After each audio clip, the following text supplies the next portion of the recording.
There was a time when Daniel believed that money problems were simply part of adulthood. Every month, he went to work. Every month, he got paid. And somehow, every month, the money disappeared. His salary wasn't terrible. He wasn't living in a mansion. He wasn't buying luxury cars or taking expensive vacations.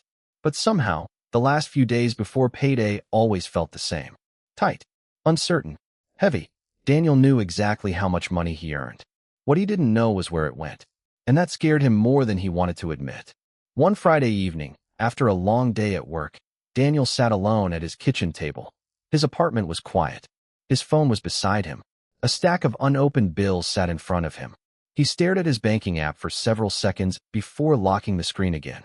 He didn't want to look, because somewhere in the back of his mind, he already knew the truth. He wasn't in control. And the strangest part was that Daniel had been telling himself the same thing for years. Next month will be different. Next month, he would spend less. Next month, he would start saving. Next month, he would finally pay down the credit card. Next month, he would figure everything out.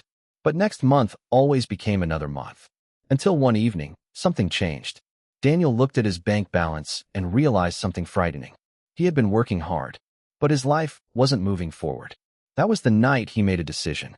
He didn't need a miracle. He didn't need to become rich overnight. He didn't need a massive salary. He needed a system. And he gave himself 6 months. Not 6 years. Not the rest of his life. 6 months. 6 months to stop running from his finances. And finally face them. What Daniel didn't know yet was that the biggest battle wouldn't be with money. It would be with himself. The first month began with something surprisingly uncomfortable. Daniel had to look at everything. Not just his income. Everything. For years, he had avoided checking his bank account after weekends when he spent too much. He ignored small subscriptions. He rarely looked closely at his credit card statements.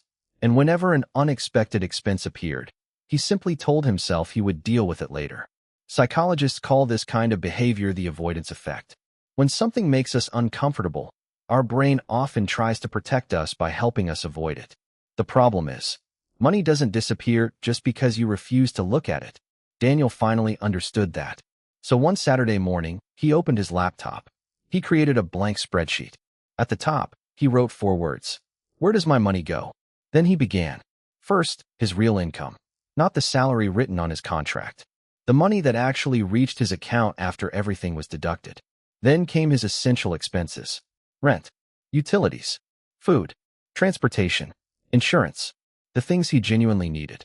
Then he wrote down the money he was already putting toward his future. Savings, investments, anything that was helping future Daniel. Finally came everything else.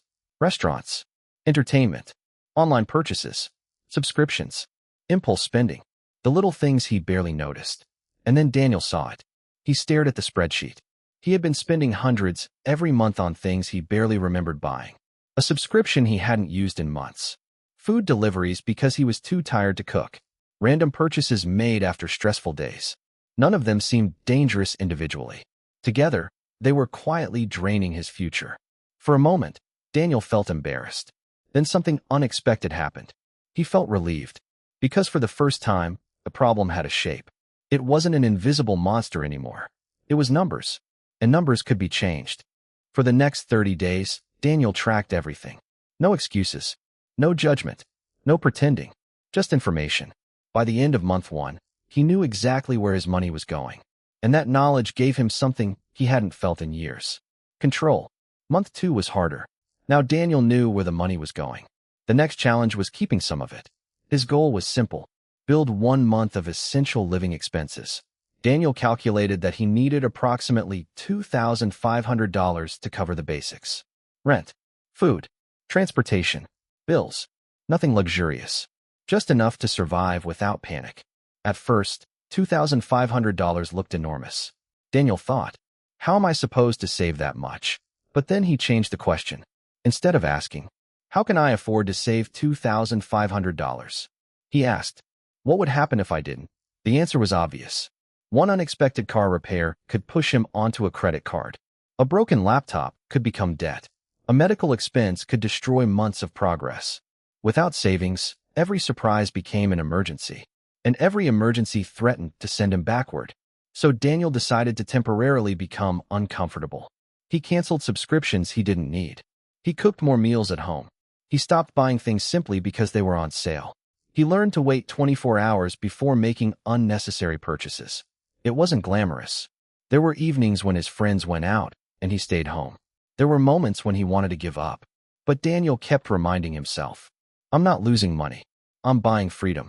Some months, the full amount might be difficult to save immediately. And that's okay. The goal wasn't perfection. The goal was movement. Slowly, the number grew. $300, $700, $1,200, $1,800. Then one morning, Daniel opened his account and saw it. $2,500. One full month of breathing room. He sat back in his chair. Nothing dramatic happened. No fireworks. No applause. But something inside him changed. For the first time, an unexpected expense didn't automatically mean disaster. Daniel wasn't rich, but he was no longer completely exposed. He had created a small wall between himself and financial chaos. And that wall gave him confidence. Then Daniel opened his credit card statement, and the confidence disappeared. The balance was still there. Months of purchases, interest charges, payments that seemed to barely move the total. Daniel realized something important. He wasn't just spending today's money. He was using tomorrow's money to pay for yesterday. That had to end. He listed every debt he had. Then he arranged them from highest interest rate to lowest. The expensive debt went first. Because not every debt behaves the same way. Some debts may carry relatively low interest. Others can quietly destroy your progress through high interest charges. Daniel chose his target. One balance. One enemy. One mission. Every extra dollar he could safely find went toward that debt. He stopped trying to look rich. He stopped buying things to feel better. He stopped pretending the balance wasn't there. And slowly, the number began falling. $8,000, $7,200, $6,100, $4,900, $3,000. Until one morning, Daniel made the final payment. Zero. He stared at the screen. Zero. For years, that balance had lived in the back of his mind. Now it was gone. Daniel didn't suddenly become wealthy, but he had removed one of the biggest obstacles between himself and wealth. Now he could build instead of repair. And that was when he started building his emergency fund. His goal was 3 to 6 months of essential expenses. 3 months if his income was highly stable. Closer to 6 if his income was unpredictable. Daniel wasn't going to wait for perfection. He would build the foundation while continuing to move forward. Because he had finally learned something. You don't have to solve your entire financial life before taking the next step. You just have to stop going backward. By month 4, Daniel felt different. He was no longer constantly afraid of his bank balance. He had savings. His expensive debt was disappearing. But another question began bothering him. What happens if I keep my money sitting still forever? Daniel had spent years thinking investing was something wealthy people did. Something complicated. Something that required special knowledge. But the more he learned, the more he realized investing wasn't about predicting the future perfectly. It was about giving his money time to grow. So Daniel started small. First, he checked whether his employer offered any retirement contribution or matching program. If free matching money was available, he made sure he wasn't leaving it behind. Then he researched tax-advantaged investment accounts available in his country. And finally, instead of trying to guess which individual company would become the next giant, he focused on diversified investments such as broad market index funds or ETFs. He wasn't trying to become a stock market genius. He was trying to become consistent. At first, Daniel divided his extra money. Some went toward finishing his emergency fund. Some went toward investing. The exact percentage wasn't the point. The habit was. Every month, Daniel was now doing something his old self had never done consistently. He was paying his future. And something fascinating happened. The first investment account didn't make him feel rich. It made him feel responsible. The number was small, but Daniel understood what it represented. Time, compounding, patience, a future that was slowly becoming less dependent on his next paycheck. By the 5th month, Daniel discovered another uncomfortable truth. There was a limit to how much he could cut. He could cancel subscriptions. He could eat at home. He could stop impulse purchases. But there were only so many expenses he could eliminate. Income was different. Income could grow. Daniel looked at his career differently. For years, he had assumed that staying loyal to one company was automatically the safest strategy. But now he asked himself a better question. Is this job helping my future? He looked at his skills, his experience, his results, the responsibilities he had taken on. Then he researched what people with similar skills were actually earning. The numbers surprised him. Daniel prepared carefully. He didn't walk into his manager's office demanding more money. He brought evidence, his accomplishments, his contributions, the results he had produced, the value he had created. Then he asked for a raise. His heart was pounding. The answer wasn't immediate. But Daniel had finally stopped waiting for someone else to decide his value. And if his current employer couldn't provide the opportunity, he was prepared to look elsewhere. At the same time, Daniel experimented with another idea, a side income. He had a skill people were willing to pay for. So he began offering it after work. At first, it brought in only a little, a few dollars, then a few hundred. But the amount wasn't what excited him. It was the possibility. Daniel realized that increasing income didn't mean immediately increasing his lifestyle. If his income rose by $400 a month and his lifestyle rose by $400 too, nothing had changed. So he made a different decision. Extra income would go toward his future. More savings, more investments, more freedom. He wasn't trying to look richer. He was trying to become harder to break. By the 6th month, Daniel had changed his relationship with money. But there was still one problem. He was doing everything manually. Every payday, he had to remember what to transfer. Every month, he had to remember which bill was due. Every time he wanted to invest, he had to make another decision. And Daniel knew himself well enough to understand something. Willpower doesn't last forever. Life gets busy. Work becomes stressful. Unexpected problems appear. And when you're exhausted, the easiest decision usually wins. So Daniel stopped depending on motivation. He built a system. His bills became automatic. Rent, utilities, insurance, debt payments. Everything that could be automated was scheduled. Then he automated his savings and his investments. Money moved toward his future before he had the opportunity to spend it. He created a separate account for everyday spending.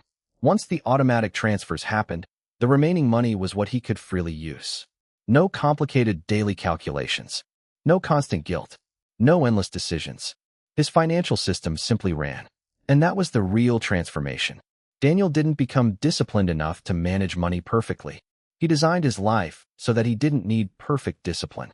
His money began moving in the right direction while he focused on living. 6 months earlier, Daniel had been afraid to open his banking app. Now he opened it without fear. He had a financial buffer. His expensive debt was gone. His emergency fund was growing. His investments were running automatically. His income was beginning to expand. And most importantly, he finally understood where his money was going. But the biggest change wasn't in his bank account. It was in his mind. Daniel no longer saw money as something that happened to him. He saw it as something he could direct. He had stopped asking, "Why am I always broke?" and started asking, "What should my money do next?" That difference changed everything. Because 6 months from now, you could still be exactly where you are today. Still waiting for payday. Still avoiding your bank account. Still hoping something changes. Or you could be living a completely different financial reality. Not because you won the lottery. Not because someone handed you money. Not because you suddenly became rich. But because you finally built a system.